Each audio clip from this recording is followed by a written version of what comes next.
Every new day is proof of how fragile life truly is.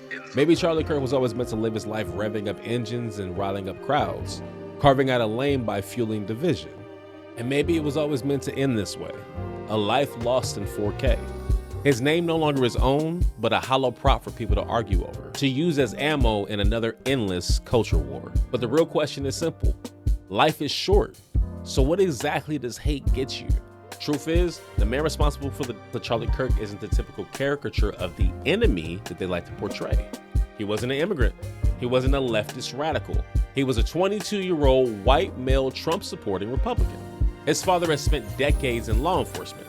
By every measure, he is one of theirs. And yet, even with that reality staring him in the face, the spin still finds its way back to us.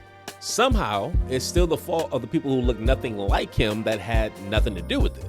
Suddenly, the call is to defend ourselves by waging war on the others. And here's where the hypocrisy burns the hottest. The outrage over memes, the disgust that people joking about Kirk's, the folks acting appalled. How could anybody joke about tragedy?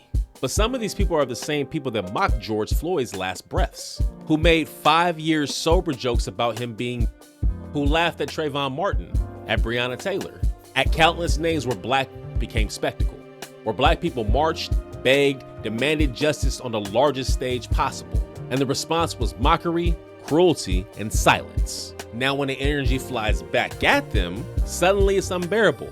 Suddenly this is where the line gets drawn. That's hate in its purest form. It doesn't care about the truth. It doesn't follow logic. Hate is a machine that constantly needs fuel. And when it runs out of convenient enemies, it invents new ones. And in the end, it doesn't matter how it started. The only thing that remains is the damage. So I ask this again.